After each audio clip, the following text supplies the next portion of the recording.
मित्रों नमस्कार, आप देख रहे हैं धर्मदर्श पत्रिका का यूट्यूब चैनल दस्तक मीडिया। मैं विनोद शुक्ल आपको सुनाता हूं बाबा नीम करोली की अद्भुत गाथाएं।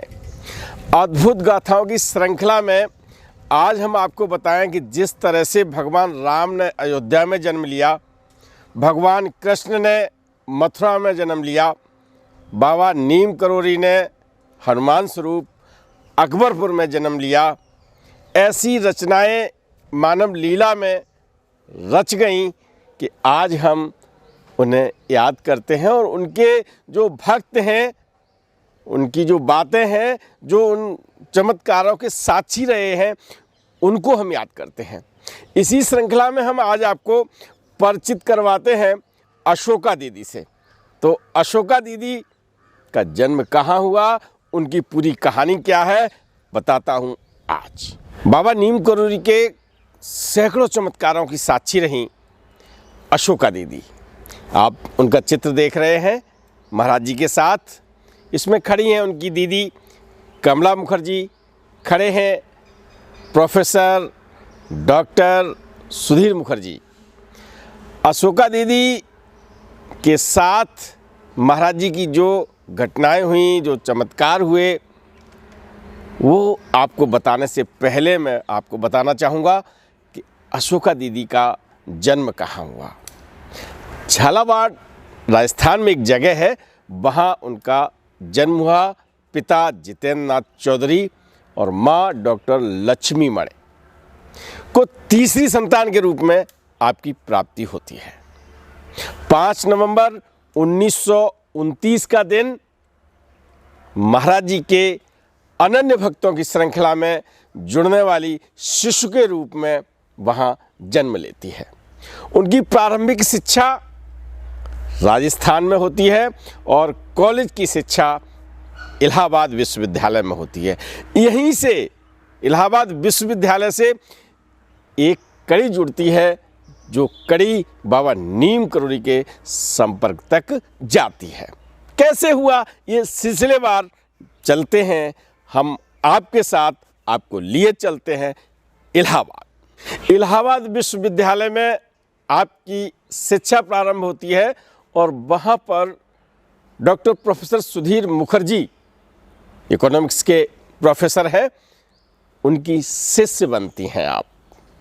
और मैं आपको बता दूं कि ये इन्हें सर नहीं कहती या उन्हें प्रोफेसर साहब नहीं कहती, एक आत्मीय रिश्ता बनता है इनके बीच में और गुरु शिष्य का होता ना, ये दादा के नाम से उन्हें पुकारती हैं।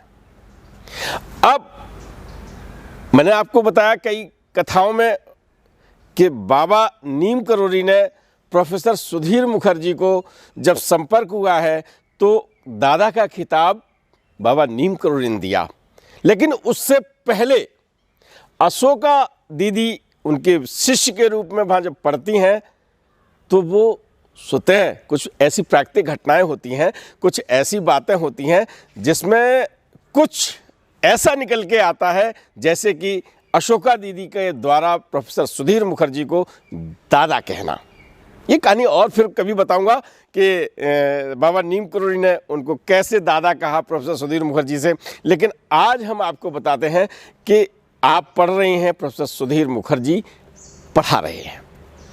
बाबा नीम करोली का रिलेशन सुधीर मुखर्जी से कैसे जुड़ता है, फिर अशोका दीदी कैसे आती हैं उनके संपर्क में, इसके लिए हमें आपको लिए चलना होगा फोर्ट चर्च लेन आपने देखा है ना, फोर्ट चर्च लेन का चित्र भी आप देख लीजिएगा, फोर्ट चर्च लेन इलाहाबाद। लेकिन जो प्रथम दर्शन होते हैं बाबा नीम करोली के, जब प्रोफेसर सुधीर मुखर्जी कर्नलगंज इलाहाबाद में अपने मामा के घर में रहते थे और वहाँ पर अपने मित्रों के साथ बैठे थे। उससे पहले उनका विवाह होता है कमला जी के साथ, अशोका दीदी की बहन के साथ। कमला मुखर्जी, कमला दीदी हम कहते हैं जिनको। तो कमला जी की एक शिष्य होती है, कमला भी एक टीचर है, और एक शिष्य है नंदी पंत। और नंदी पंत के यहाँ अक्सर भीड़ लग जाती है, बड़ी बड़ी गाड़ियों के रेले खड़े होते हैं उनके घर के सामने। तो एक दिन अनायास उन्होंने कमला मुखर्जी ने अपनी शिष्या से पूछा कि नंदी, तेरे यहाँ बड़ी भीड़ लग जाती है कभी कभी। नंदी ने बताया कि हमारे यहाँ एक बाबा जी आते हैं पहाड़ से, और जब वो आते हैं तो यहाँ पर बहुत लोग इकट्ठे हो जाते हैं, और जब वो इकट्ठे होते हैं तो हमारे यहाँ भीड़ लग जाती है। कमला मुखर्जी कहती हैं कि जब अब की बार बाबा जी आए तो हमको बताना। ऐसी एक शाम को नंदी आती है, कमला मुखर्जी को बताती है। तो कमला मुखर्जी और उनकी सास यानी सुधीर मुखर्जी की माँ और उनकी मौसी माँ, उन सबको जब ये पता लगता है कि आज वो पहाड़ वाले बाबा जी आए हैं तो उनके दर्शनों के लिए जाती हैं। उनके घर में पहुंचते ही महाराज जी उनको वापस कर देते हैं, कहते जाओ। अब जब कोई मिलने गया है और अनायास उनसे ऐसा व्यवहार मिले, जहाँ बैठने की इच्छा करके गई होंगी, कुछ बातें करेंगी, और जो बाबा हैं उन्होंने कह दिया जाओ। जब उन्होंने फिर बैठने की इच्छा व्यक्त की, बाबा जी ने फिर कहा जाओ, कमला तेरे घर कल आऊँगा। बिना नाम बताए उन्होंने बताया था। दूसरे दिन वो लोग महाराज जी को लाते हैं अपने घर, और वो बाबा जी और कोई नहीं, अपने ही बाबा नीम करोरी होते हैं। और बाबा जी जब पहुंचते हैं तो घर में उत्साह का वातावरण हो जाता है।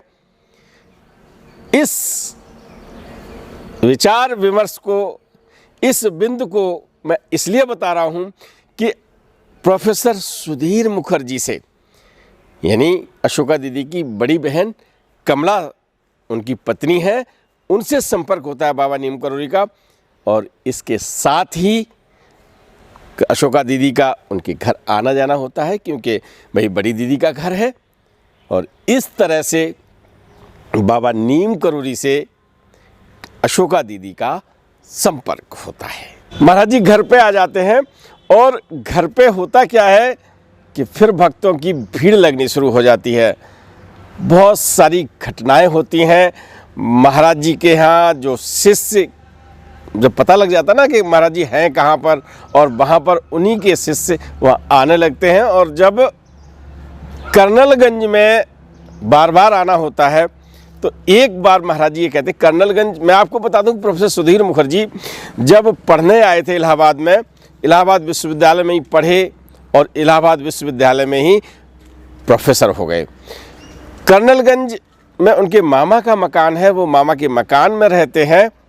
और मकान, आप किसी के यहाँ रहोगे तो एक न एक दिन तो खाली करना पड़ेगा ना, मकान बनवाना पड़ता है। और एक दिन ऐसे ही महाराज जी आए और महाराज जी ने कहा कि दादा तू अपना मकान बनवा, अभी तेरा मामा खाली करने को कहेगा।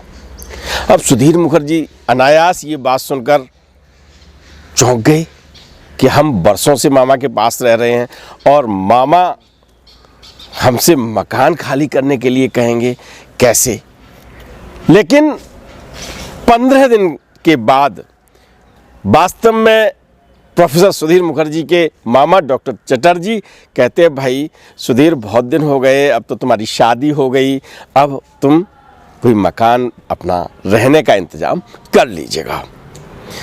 प्रोफेसर सुधीर मुखर्जी का आर्थिक पक्ष बहुत कमज़ोर रहा है।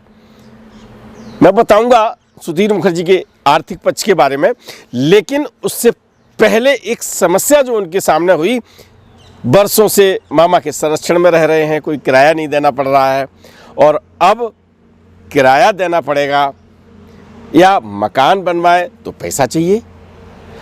चिंता की लकीरें उभर आती हैं, लेकिन महाराज जी कहते हैं परेशान मत हो, तू मकान बनवा। और जब महाराज जी इस तरह से कहते हैं तो सुधीर मुखर्जी एक 4 चर्च लेन में उस समय प्लॉटिंग हो रही है। प्लॉटिंग जानते हो ना, जब पहले मकान बनता है तो उसके लिए जगह जो लोग बेचते हैं, तो वहाँ पर उन्होंने वहाँ पर बात की, जहाँ आज 4 चर्च लेन है, ये प्लॉट वो किसी से थोड़ा सा लोन ले लेते हैं, किसी से पैसे की, मतलब जैसे भी है व्यवस्था करके वो 4 चर्च लेन का प्लाट ले लिया जाता था। अब होता क्या है कि अब प्लाट ले लिया तो प्लाट लेने के बाद मकान बनवाने की व्यवस्थाएं करनी होती हैं। कमला मुखर्जी, सुधीर मुखर्जी, पूरा परिवार ये सोचता है कि अब कैसे चर्च लेन में मकान बनवाया जाए। मकान बनवाने की एक बड़ी कहानी है। मैं संक्षिप्त में आपको बताता हूँ कि एक मित्र मिलते हैं के अग्रवाल जी। वो कहते हैं मकान मैं बनवाता हूँ, आप इंस्टॉलमेंट में पैसा दे दीजिएगा। कमला मुखर्जी, सुधीर मुखर्जी उनको इंस्टॉलमेंट में पैसा देते हैं और गृह प्रवेश होता है। गृह प्रवेश होने की एक बड़ी दिलचस्प कहानी है। गृह प्रवेश जब होता है तो जगह जगह अपनी रीत, अपनी अपनी प्रथाएं हैं। 4 चर्च लेन में गृह प्रवेश की प्रक्रिया गौ माता, यानी सबसे पहले कौन घुसेगा घर में, तो उनके यहाँ गाय का प्रवेश किया जाता है, गाय माता को प्रवेश दिया जाता है। सत्यनारायण की कथा होती है और उस मकान में उद्घाटन की एक व्यवस्था थी, फीता लगाया गया। और फीता किससे कटवाया सुधीर मुखर्जी ने? जिनके यहाँ वो रहे, यानी अपने मामा डॉक्टर चटर्जी के द्वारा। तो इस तरह से चर्च लेन बन जाता है। और चर्च लेन एक ऐसी जगह होती है जहाँ बाबा नीम करोरी, सर्दी, शीत शिविर, याद होगा ना आपको भाई, संगम पे मांग का मेला लगता है। और इलाहाबाद में जब मांग का मेला लगता है, महाराज जी के देश विदेश से बहुत सारे भक्त आते हैं। और महाराज जी कहाँ रहते हैं? 4 चर्च लेन में। यही 4 चर्च लेन जो ये अब नया मकान ठाकुरबाड़ी के नाम से, लाल मकान के नाम से, और मैं आपको पता बताता हूँ 4 चर्च लेन इलाहाबाद। तो इस मकान में महाराज जी आते हैं और लगभग 2-3 महीने वहाँ पर रहते हैं। जब उनका वहाँ पर रहना होता है तो अशोका दीदी, बहुत सारे भक्त हैं लेकिन आज मैं बता रहा हूँ आपको अशोका दीदी के बारे में। तो अशोका दीदी वहाँ रहती हैं, वो सेवा करती हैं और अशोका दीदी से बहुत सारी बातें होती हैं। उन चमत्कारों के बारे में बताने जा रहा हूँ अब, जहाँ पर साक्षी हैं वो ऐसे चमत्कारों की हम लोग सुनते हैं ना, लेकिन जब उनके द्वारा हुए हैं तो मैं आपको लिए चलता हूँ। पहले मैं एक बात और बता दूँ, अशोका दीदी करती क्या है। अशोका दीदी ऑल इंडिया रेडियो, कभी कभी आप अभी टीवी देखते हैं आप और संसाधन सोशल मीडिया है, लेकिन उस समय संचार माध्यम में एक बड़ी चीज़ हुआ करती थी, ऑल इंडिया रेडियो। आपको एक छोटी सी झलक मैं सुनाता हूँ। ये आकाशवाणी है, सुबह के 7:10 हुए हैं। अब आप देवकी नंदन पांडे से समाचार सुनिए, है ना। पुरानी पीढ़ी जो इसको देख रही है, आपको याद आ गया होगा रेडियो का जमाना। रेडियो कैसा होता है, नई पीढ़ी तो ये भी नहीं भूल जाएगी। तो आपको एक चित्र दिखा देता हूं। और इसमें इस तरह से अभी भी कुछ लोग सुनते हैं गांव में, तो इस तरह से वहाँ समाचार सुनाए जाते थे, अनाउंसमेंट होते थे। तो दीदी का एक पद था ऑल इंडिया रेडियो में अनाउंसर का। तो जब दादा के घर पर बाबा आते थे तो कमला मुखर्जी अपनी छोटी बहन से कहती थी, अशोका आजा, महाराज जी आने वाले हैं। और अशोका दीदी अपनी छुट्टियों का इंतजाम करके आ जाती थी। और फिर तो पोस्टिंग भी इलाहाबाद में हो गई थी, तो वहाँ से पहले सेवा कार्य चलता रहता था। 23 फरवरी 2021 को मुझे सौभाग्य प्राप्त हुआ था पूज्य अशोका दीदी के दर्शन का। 4 चर्च लेन से हमने आपको लाइव वहाँ के दर्शन करवाए थे। अशोका दीदी ने एक घटना बताई, मैं आज आपको बता रहा हूँ। अशोका दीदी कानपुर में उस समय आकाशवाणी में अपॉइंटेड थी, इलाहाबाद आना था उनको। आप ट्रेन में बैठी हैं और ट्रेन में बैठे बैठे जो सहयात्री होते हैं उनसे बातचीत होने लगती है। उसमें एक महिला मिलती है। महिला कहती है कि आप बहन जी कहाँ जा रही हैं? अशोका दीदी बता रही हैं मुझे इलाहाबाद। बोले इलाहाबाद तो मैं भी जा रही हूँ बहन जी, लेकिन कोई रुकने की ऐसी व्यवस्था नहीं है, और आप क्यों जा रही हैं? अशोका दीदी बताती हैं कि मेरी बहन का घर है, मेरे बहनोई वहीं रहते हैं, हम वहीं जा रहे हैं। तो दूसरी महिला है वो कहती है कि हम स्नान करने जा रहे हैं संगम तट पर, संगम में स्नान करेंगे, और एक बाबा हैं, अक्सर वो वहाँ मिला करते हैं, उनके भी दर्शन करने की इच्छा है। अशोका दीदी पूछती हैं कि कौन से बाबा हैं? तो वो कहती हैं बाबा नीम करोरी। जैसे ही बाबा नीम करोरी का नाम आता है, अशोका दीदी कहती है अरे वो हमारे यहाँ, हमारी दीदी के घर तो बहुत आते हैं। तो बस इस तरह से उनकी दोस्ती होती है, और ये दोस्ती एक आश्वासन में बदल जाती है। अशोका दीदी उस महिला को लेकर फोर चर्च लाइन आ जाती हैं। होता ना कभी कभी, आजकल तो थोड़ा सा सर्च लाइन में आदमी जाता है, लेकिन जो जो समय पीछे की तरफ हम देखें तो विश्वास की मात्रा बहुत आज भी है, ऐसा नहीं है। तो वो महिला फोर चर्च लाइन आती है, नाम है नीला देवी।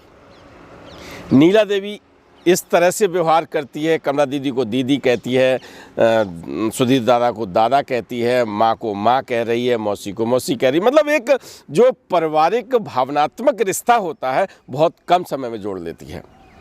लेकिन एक चीज़ वो करती है, उससे पूरी तरह से अधिकार मान लेती है, और कमला दीदी के कभी कोई वस्त्र हैं, कभी कोई चीज़ है, किसी को देनी है लेनी है, बिना रोक टोक ऐसा नहीं करना चाहिए। किसी के घर में आप अतिथि के रूप में गए हैं और आप ऐसी बातें करें तो इससे थोड़ी सी शिकायतें हुई उससे। महाराज जी उस समय फोर चर्च लाइन में नहीं होते हैं। नीला देवी कहती है कि मैं ढूंढ के लाती हूँ। सुधीर मुखर्जी से वो पता लेती है, कानपुर के, लखनऊ के जो महाराज जी के भक्त हैं, कई जगह के पता ले लेती। उन्हें तो मालूम था तो महाराज जी यहाँ कहीं न कहीं होंगे, तो वो ढूंढने चली जाती है और उनके साथ आती है फिर महाराज जी के साथ में फोर चर्च लाइन। और फोर चर्च लाइन जब आती है तो शिकायतों का अंबार मिलता है, केवल कमला दीदी की तरफ से नहीं, जो और भी वहाँ भक्त आते हैं उनके, जिन जिन के यहाँ गई उनके यहाँ भी ऐसे ही काम किए, क्योंकि जिसका नेचर होता है ना वो बदलता नहीं है। सुधीर दादा से बाबा पूछते हैं कि भाई तुमने क्यों घुसने दिया घर में? तो उन्होंने कहा तुम्हारा नाम लेके आई। तो उन्होंने कहा ये देखिए कमला दीदी, कमला की इतनी महंगी महंगी चीज़ें गायब हो गई। सुधीर दादा कहते हैं हमें क्या है, तुम्हारा नाम लिया, वो अगर बहुत महंगी चीज़ें थीं, ज़रूरत की चीज़ें थी तो गायब नहीं होती। एक ऐसा पूरा वृत्तांत संत कृपामृत में लिखा हुआ है, वो मैं आपको बता रहा हूँ। और यही बातें हमें अशोका दीदी ने बताई। एक और प्रसंग यहाँ जुड़ता है। नीला देवी वहाँ से जाना चाहती हैं, या बाबा नीम करोरी ने उनसे कहा कि अब तुम यहाँ से जाओ। उस समय महाराज जी कहते हैं कि तेरे पास ये रखी है ना, क्या लेके जा रही है, क्या छिपा के जा रही है?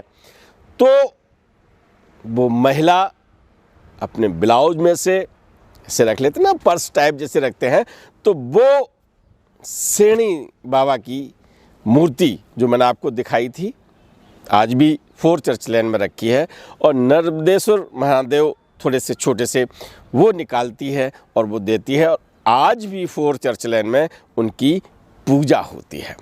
तो ये एक नीला देवी की कहानी थी। ये मैंने इसलिए आपको बताई कि बाबा नीम करोरी के नाम से जहाँ नाम कोई ले देता था तो उसके लिए उनके भक्त समर्पित हो जाते थे।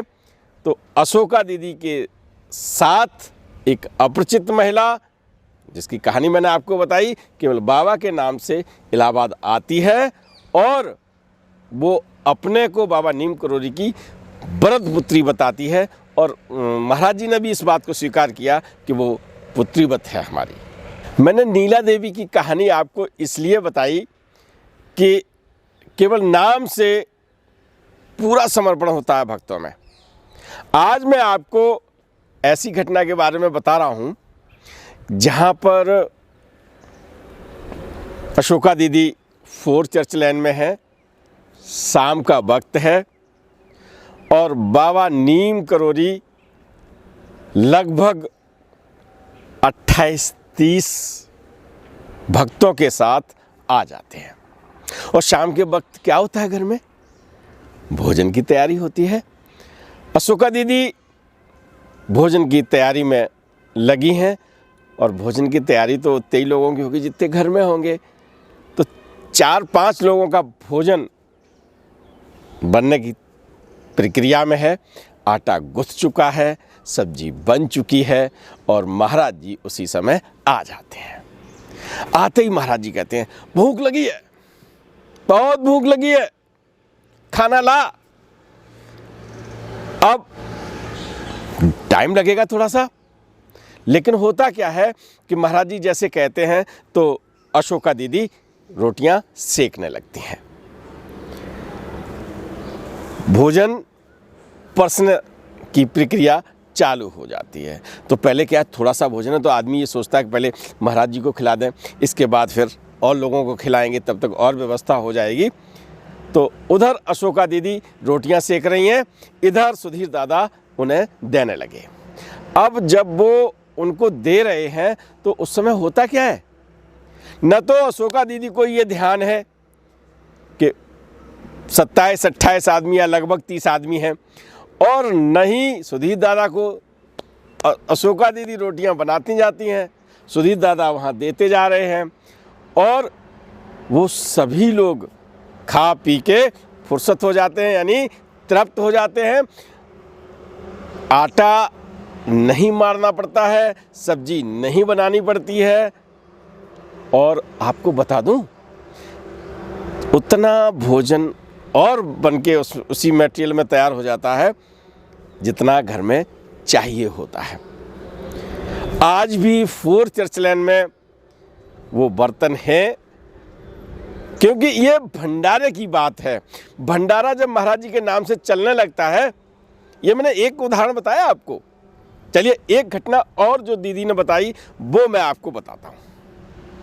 महाराज जी कभी भी आ जाते थे 4 चर्च लेन में, शीत शिविर लगता ही था उनका वहाँ पर।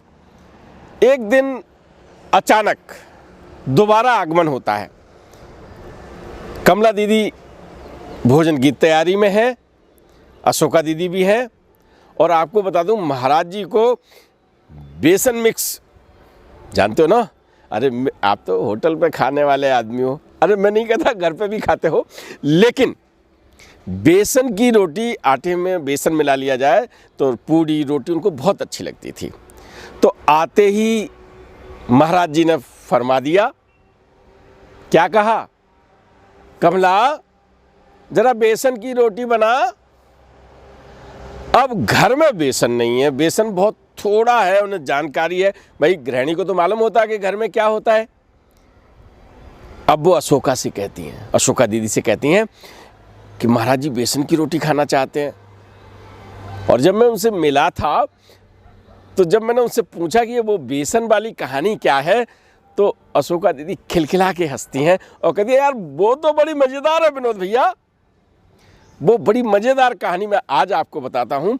कि जब कमला दीदी से कहा तो कमला दीदी चिंतित हुई। उन्होंने फिर ये सोचा कि थोड़ा सा बेसन है इसमें, इसे महाराज जी को बना देंगे और बाकी का गेहूं का आटा है, इससे सब लोगों को खिला देंगे। अब होता क्या है कि कमला दीदी और अशोका दीदी दोनों किचन में जाती हैं और किचन में जाकर देखती हैं तो उन्होंने वो जिसमें बेसन रखा था वो डिब्बा खोला, उसमें देखा तो थोड़ा सा बेसन है, लेकिन पहले से कुछ ज़्यादा मात्रा दिखाई पड़ रही है। दूसरा डिब्बा खोला जिसमें आटा रखा था, उससे खोला तो उसमें देखा कि बेसन ही बेसन है, उसमें आटा है ही नहीं।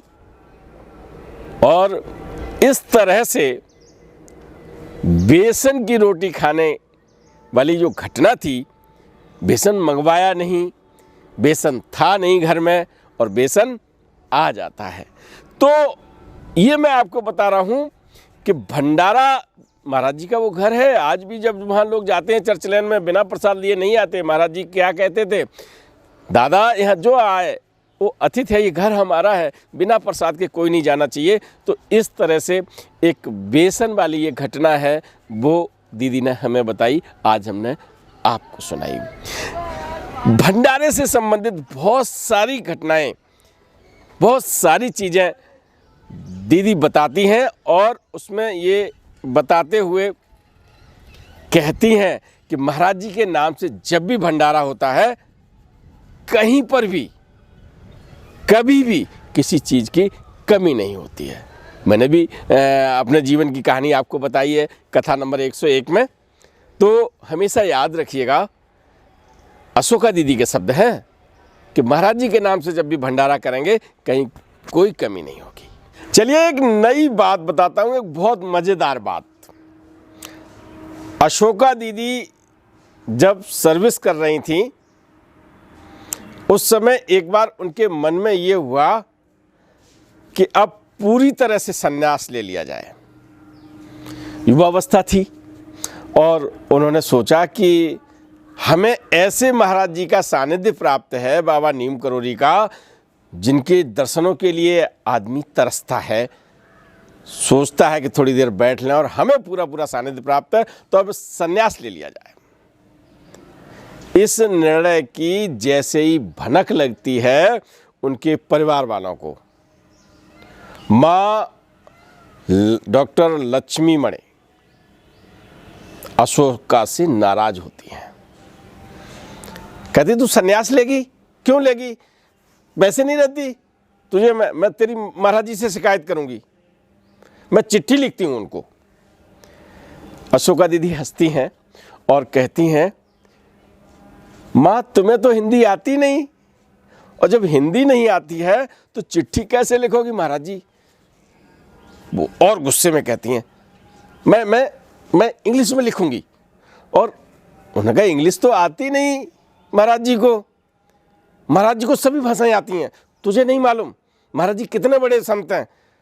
इस तरह से उनकी माँ उन्हें डांटती हैं और इंग्लिश में उन्हें एक चिट्ठी लिखती हैं। महाराज जी को चिट्ठी मिलती है। अशोका दीदी कैची पहुंचती हैं, कैची आश्रम में, और महाराज जी उनसे कहते हैं, तू सन्यास की बात सोच रही है, सन्यास नहीं मिलेगा। तो अशोका दीदी पूछती, क्यों नहीं मिलेगा? महिलाएं भी तो इस क्षेत्र में हैं। महाराज जी कहते हैं, माँ की बात सबसे बड़ी होती है, और माँ नहीं चाहती कि तू सन्यास ले, तो सन्यास नहीं लेगी, और अगर ज्यादा करेगी तो कैंची आने पे भी प्रतिबंध लगा दूंगा। इतनी बात सुनकर अशोका दीदी ने कहा, नहीं मैं सन्यास नहीं लूंगी, महाराज जी कैंची आने पर प्रतिबंध मत लगाना, क्योंकि माँ ने लिख दिया था ना, और माँ ने लिख दिया था तो महाराज जी। अच्छा, महाराज जी को एक बात आ जाती है ना कि इंग्लिश नहीं आती थी। सुधीर दादा ट्रांसलेटर का काम करते थे, के शाह का ट्रांसलेटर का काम करते थे, विदेशी भक्त आते थे तो वो इंग्लिश में बोलते थे और महाराज जी को बताते थे कि इन्होंने क्या कहा, फिर महाराज जी जो बोलते थे वो कहते थे। लेकिन आपको मालूम है ना, मैंने एक कथा सुनाई थी आपको, के शाह के यहाँ बैठे थे, जर्मन भक्त था, जर्मनी में बोल रहा था, और आपस में बात हो गई थी और के शाह ने उसे सुना था, है ना। ये कौन कर सकता है? भगवान को किसी भाषा की ज़रूरत नहीं होती, उन्हें सारी भाषाएं आती हैं। तो इस तरह से अशोका दीदी के सन्यास की ये कहानी उस समय खत्म होती है। लेकिन बंधुवर, मैं आपको बता दूं, दीदी ने पूरा जीवन सन्यासी की तरह ही जिया। एक घटना दीदी बताती हैं कि महाराज जी की बड़ी कृपा रही। महाराज जी मानव जीवन में थे तब भी, और जब वो मानव जीवन में नहीं रहे तब भी। दीदी बताती हैं कि एक बार क्या, अक्सर आज भी है कि महिलाएं जब सर्विस करती हैं ना तो कठिनाइयाँ होती हैं, और हमारे समाज में ये कटु सत्य है। चाहे कितना ही कह लें कि हमें सब महिलाओं को सुरक्षा देते हैं, महिलाओं को सम्मान देते हैं, लेकिन कुछ लोग ऐसे होते हैं जो कलंक बन जाते हैं। दीदी आकाशवाणी में सर्विस कर रही थी और उनका एक फ़ोटो और दिखाएं, आप फ़ोटो देखिएगा, है ना। मैं कहना ये चाहता हूँ कि जब भाई उम्र का दौर होता है हर एक व्यक्ति में, और जब सर्विस समय होता है या कार्य का समय चल रहा होता है, उस समय ऐसे व्यवधान महिलाओं के लिए विशेष तौर से आ जाते हैं। उनके कई कार्य करने वाले साथी उनको परेशान करने लगे। परेशानी के वजह से दीदी ने एक बार सोचा कि मैं नौकरी छोड़ दूं। ये उनके मन में द्वंद्व चल रहा था। अब सोच रही हैं कि नौकरी छोड़ दूंगी फिर करूंगी क्या, या चलो कुछ न कुछ कर लेंगे। अंतोगत्वा उन्होंने निर्णय कर लिया कि अब हम नौकरी छोड़ देंगे। उसी समय महाराज जी का आगमन होता है 4 चर्च लेन में।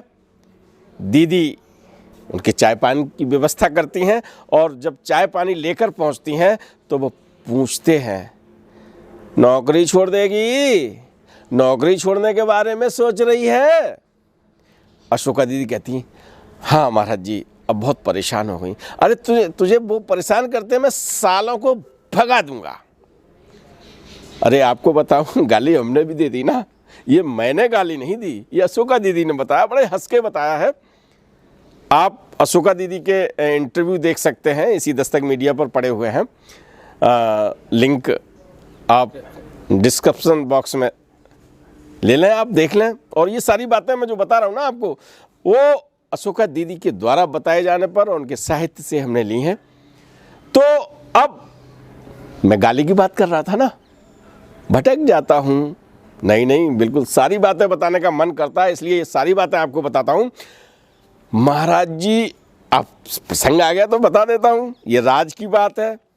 महाराज जी खूब गालियों का प्रयोग करते थे, जिसको चाहे जैसी। तो उन्होंने ये कहा कि सालों को मैं भगा दूंगा। अब दीदी तो भाई उनका आदेश हो गया कि भाई नौकरी नहीं छोड़नी है। 10 दिन में होता क्या है, आकाशवाणी के जो उनके सहकर्मी हैं, कर्मचारी हैं, जो दीदी को परेशान करते थे, उनके ट्रांसफ़र होने शुरू हो गए। कोई कहाँ गया, उन्हें इलाहाबाद से भुज चला गया। कोई कहाँ गया, उन्हें कि ये साहब मध्य प्रदेश में चला गया। उन्हें किसी को अंडमान निकोबार भेज दिया। ऑल ओवर इंडिया की सर्विस थी। तभी कुछ लोगों ने कहा कि ये हो क्या रहा है। ट्रांसफ़र की कोई सीजन नहीं थी, कोई एक समय आता ना कि अब ट्रांसफ़र होने वाले हैं, नहीं कोई नहीं था, और वहाँ पर इस तरह से ट्रांसफ़र हो रहे हैं। महाराज जी कहने नहीं गए किसी से, और ये सुरक्षा महाराज जी हर भक्त को देते हैं। मैं मानव देह लीला पश्चात और एक घटना हुई, इंद्रेश पांडे जी बताते हैं कि दीदी को एक सुरक्षित घेरा लिए हुए है। एक आभा मंडल होता है ना, उस आभा मंडल का अगर आशीर्वाद मिल जाए तो भक्त को सुरक्षा चक्र मिल जाता है। एक गुरु पूर्णिमा की बात बताते हैं इंद्रेश पांडे जी, पहचानते हो ना? अरे अक्सर धर्मदृष्टि पत्रिका में छपते हैं, फोटो देख लीजिएगा उनका। बड़ी सेवा की है इनकी पत्नी सत्या पांडे जी ने और इन्होंने अशोका दीदी की। तो वो बताते हैं कि एक गुरु पूर्णिमा को हुआ क्या कि भाई भक्त लोग आए थे, उनके प्रसाद की व्यवस्था में लगा था, तो मैं जल्दी ऐसे चला वहाँ पर, और चलते हुए मैंने ध्यान नहीं दिया कि अशोका दीदी सामने थी। कभी कभी ऐसा होता है ना कि आप चलते जा रहे हैं और दूसरा व्यक्ति सामने से आ रहा है, तो एकदम ऐसे होता है। तो बताते हैं कि अशोका दीदी से 2 फुट दूर मुझे बिजली का करंट लगा, एकदम जा रहे बिजली का करंट लगा। जब किसी को करंट लगेगा तो क्या एकदम दिमाग और पूरा तन मन एकदम समझ में आ जाता है क्या हुआ। तो ऐसे जब वो होते हैं तो उन्हें देखा कि अशोका दीदी हैं, तो बताया कि ये सुरक्षा चक्र महाराज जी का है। तो इस तरह की घटनाएं, इस तरह की कृपा सभी भक्तों को मिलती है, अशोका दीदी को भी मिली। महाराज जी के भक्तों को हमेशा सुरक्षा चक्र मिलता है। आपने इंद्रेश पांडे जी के अनुभव को सुना, और आपको बता दें कि पूरा जीवन उन्होंने इस तरह से किया जैसे एक संत जीता है। और आपको जब हनुमान जी का सानिध्य मिल गया तो फिर क्या कह सकते हैं ज़िंदगी के बारे में। मैं जब मिला था तो बताया मुझे ये गया था कि इनकी याददाश्त थोड़ी चली गई है, लेकिन मुझे कहीं पर नहीं लगा। आप देखिए इंटरव्यू में सारी बातें करती रहती हैं वो, और करते करते मुझे लगने लगता है कि इन्हें आराम करना चाहिए, थोड़ा आराम कर लें। मैंने उनसे पूछा कि दीदी थक गई होगी। नहीं भैया थके नहीं हैं आप। इंटरव्यू में ये उन्होंने साफ साफ कहा। मैंने लगभग 1 घंटे बात करने के बाद फिर मैंने उनको प्रस्ताव दिया कि दीदी आप आराम कर लीजिएगा। तो उनके शब्दों में उन्होंने क्या कहा सुनकर भावनाओं का ज्वार उमड़ पड़ा। उन्होंने कहा कि भैया आराम ही तो हो रहा है, महाराज जी की बात हो रही है, मन को आराम मिल रहा है। तो उम्र के जिस दौर में लगभग 92 साल की दीदी इस जीवन की यात्रा में जब ये अंक कोई छूता है तो तन मन दोनों सोचते हैं, करते। वही भुक्तभोगी जान सकता है कि इस उम्र का दौर जब होता है तो कभी कभी बात करना भी अच्छा नहीं लगता। लेकिन घंटा, और मैं घंटा ना कहूँ, कई घंटे हम लोगों को सानिध्य प्राप्त हुआ उनका, और उन्होंने एक बार भी ऐसा नहीं बताया। महाराज जी की पहनी हुई धोती दिखाई, महाराज जी का दांत दिखाया, आशीर्वाद दिया, महाराज जी के बारे में बहुत सारी बातें बताई। मैं आपको कथाओं में भी सुनाता रहता हूँ, और वो थकी नहीं। लेकिन जिंदगी में एक ऐसा दिन आता है जहां आदमी थक जाता है और हमेशा हमेशा के लिए सोना चाहता है। ऐसा ही दुखद दिन हमारे बीच में भी आया। जब हमने उनसे विदा ली थी, पुनः मिलने की बात कही थी, तब मुझे नहीं पता था कि हमें उनके दर्शन अब कभी नहीं होंगे। 17 अक्टूबर 2021 को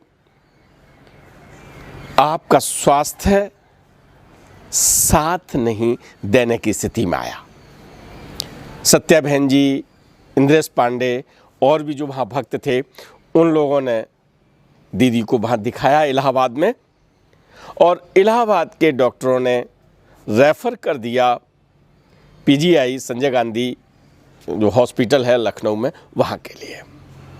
मेरे पास फ़ोन आया। मैंने तत्काल इसी चैनल पर, आपको याद होगा, मैंने सभी भक्तों से कहा कि आज बाबा नीम करोली की आप सेवा कर सकते हैं। महाराज जी की सेवा के लिए भक्त जगे, और इलाहाबाद से जब वो लखनऊ पहुंची तो बड़ी संख्या में भक्त वहाँ पहुंच चुके थे। चिकित्सीय सेवाएं पहुंचते ही शुरू हो गईं।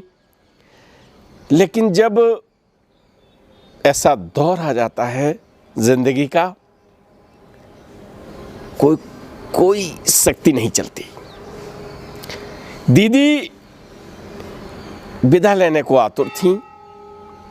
हम सब भक्त चाहते थे कि इनका और सानिध्य मिले, लेकिन 18 अक्टूबर 2021 को प्रातः 5:15 बजे लगभग हम सबसे वो विदा ले गए।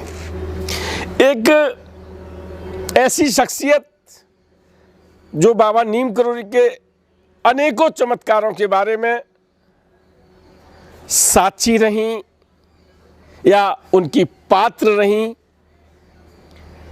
और पूरा जीवन महाराज जी को समर्पित करते हुए हम सबसे विदा ले गई। मित्रों, समर्पण जब होता है तो भक्ति मिलती है।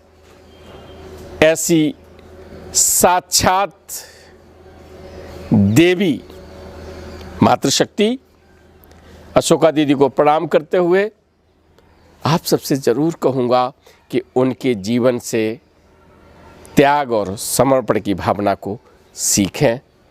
हम सब उन्हें याद करते हुए, उन्हें भावपूर्ण श्रद्धांजलि देते हुए आज आपसे विदा लेता हूँ। फिर मिलेंगे।